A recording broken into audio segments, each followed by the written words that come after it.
Alrighty. Um, so I have to re-record this because I looked at the previous recording and there was no audio because my connection got messed up. So I will do my best. um, okay. So I'm Morgan, and today I'm going to be presenting on the Hawaiian culture. What would you say if I told you there is a land not so far away that is full of a rich culture that was almost completely washed away like the tide on its shores? The tale I spin is not too far out of reach. It's simply a trip across the ocean. Here, palm trees sway and the islands never cease to excite. Today, I have the opportunity to educate you all on the wonders that the Hawaiian culture holds in store.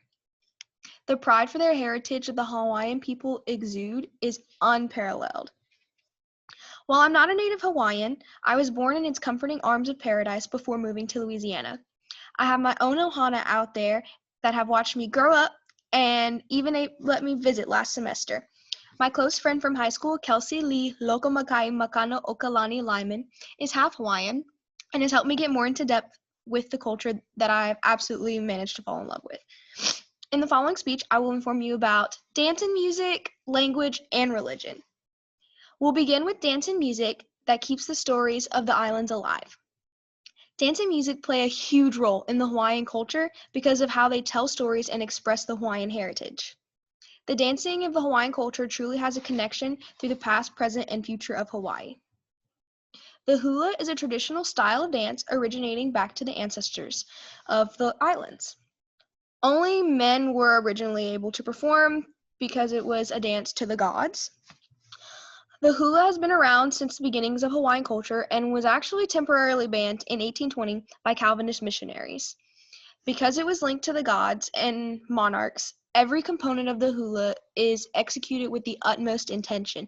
Every piece of article of clothing that they're wearing, the percussion or instruments they use, every motion that they make, all has very significant meaning and must be done correctly. It's a very hard dance and activity to do.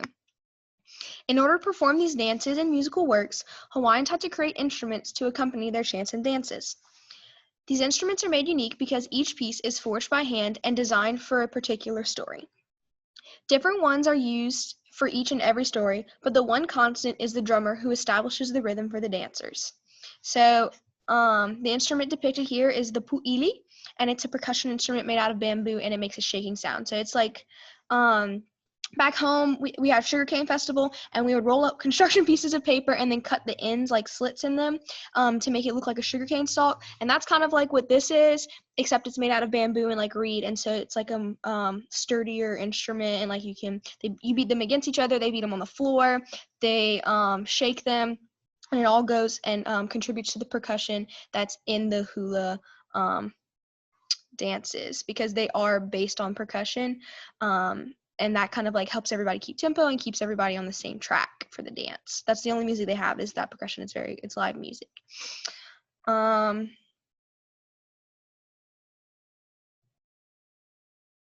I lost my place in my cards. Well, I'm using my phone, but it's a card. Outside of the chants that accompany hula, Hawaiian reggae is another means of musical entertainment. Reggae is a common form of music in Hawaii, as there are many musicians that channel the island's persona of good vibes and high tides into their craft. Reggae is a more relaxed musical style than the chanting melodies of hula. It tells a story as opposed to one of creation or another person's, it tells more personal experiences to the artist. My personal favorite reggae artists, the first one I ever heard was The Green, and it was whenever I was in Hawaii with my friend Kelsey. We almost went to one of their concerts. But I also enjoy Kolohekai, J-Boog, and Sons of Zion. They're all really, really good. Recommend any one of them. Now that you know a little bit more about the traditions of the hula and music, I'll explain a little bit about the words behind the music. Language is yet another integral aspect to the Hawaiian culture. The Hawaiian language was once well known throughout Polynesia as a means of communication by all in the area. The language is not as prominent by younger generations today because the U.S. government made it illegal for the territory to use their native tongue after it was illegally overthrown in 1896. However, there's now a protection for the state to keep the culture alive. Children are learning their native language that was almost lost in school. So, different like programs and outreach. So we have French immersion and Spanish immersion and stuff here.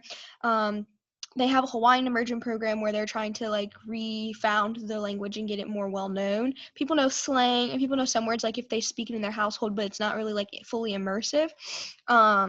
So that's definitely a good thing. And then over the summer, there was a college, I believe, or maybe it was just two people, and they decided to start teaching Hawaiian lessons on Facebook Lives. And I thought that was really cool. I like tuned into a couple, and I was super lost, but if I were there, like I would have paid more attention to it.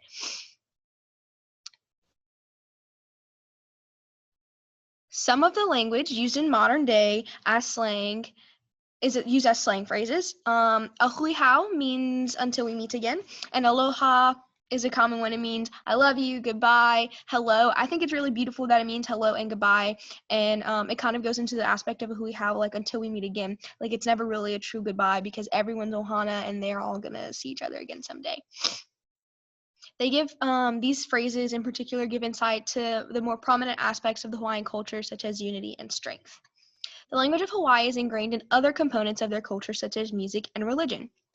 The language of the Hawaiians is prominent to the dances and music of the culture, as hula depicts Hawaiian words chanted by drummers and even times at dancers. The Hawaiian language reflects in their religion, as you will soon see, on the front of naming their gods and goddesses who created the land and everything that they are provided with on it. The unique language of the islands is an integral component to its humble beginnings, but so is the religion that so much of Hawaii is accredited to. The original Hawaiian religion, which is much less prominent today than in Hawaii's early days, is polytheism. Ancient Hawaiians believed that everything on the island is sacred and that the island provided everything they needed. Everything on these islands was a gift from a particular god or goddess. So I have Maui here, and if you've seen Moana, he's a demigod, but he still did all these things and like was the reason for so much that was available to the community on the island. He pulled up the sky. What's his thing? He said, I lassoed the sun when you were waddling yay high, pulled up the sky, stole you fire from down below, harnessed the wind to fill your sails and shake your trees, etc. It says, goes on. He explains every natural phenomenon that happens, and it's all credited to him and the god powers that he was given by the gods. Another example is Pele, the volcano goddess. The islands would cease to exist without her rule over Earth's volcanoes, because if you've taken any geology class, you know that's how islands form, is that the volcanoes erupt and then lava cools and it forms the land that the islands are on. The land is sacred because it provided what was needed for early Hawaiians to live a sustainable life. It's the only thing that's never let them down. So another comparison to the Moana movie is they talked about coconuts, and they use every part of the coconut. That's all they need. They use the leaves to build fires, cook up the meat in it. They use the hair for like their nets and stuff like that. So everything is used and put to use, and you don't mess with the balance of how things are. The same settlers who brought European diseases to Hawaii also changed the Hawaiian culture, and beginning with their religion. The first assimilation into European culture for Hawaii was actually when American Protestant missionaries converted many Hawaiians to Christianity and ended many of the traditional practices of the people. So as you can tell, like from what I've said so far, the gods and goddesses are heavily like influence what they do and how they live their lives. So whenever that kind of was cut off to a particular group of Hawaiians, it kind of fell away from their culture. Now that you know a little bit more about the cultures behind a proud and unified people, allow me to review what I've explained today. In summary, Hawaiian Islands are full of diverse culture, packed with colorful music and dance, an almost forgotten language, and a unique religious outlook. The Hawaiian culture has faced many hardships since Hale arrived in their land. Hale means foreigner, or people can say it either in a really like aggressive derogatory way or in a I'm making fun of you way. White person. My friend, whenever I try and pronounce Hawaiian words, like in Hawaii when she was teaching me, Kelsey, she called me a haole. She said, "You sound so white." So Yes.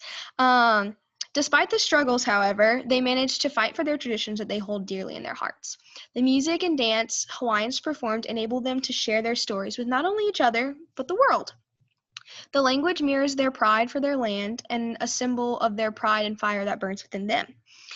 Religious ties to the Polynesian ancestors who settled to the island help aid in remembering traditions set so long ago. The Hawaiian culture has had a long journey and still struggles to remain an individual culture that is not tainted by the U.S. government. They fought to keep their aloha pride alive in their culture. The music and dance they carry on in that pride through generations. The language that enables the stories. I'm sorry, I misspoke. The language and dance that they carry on.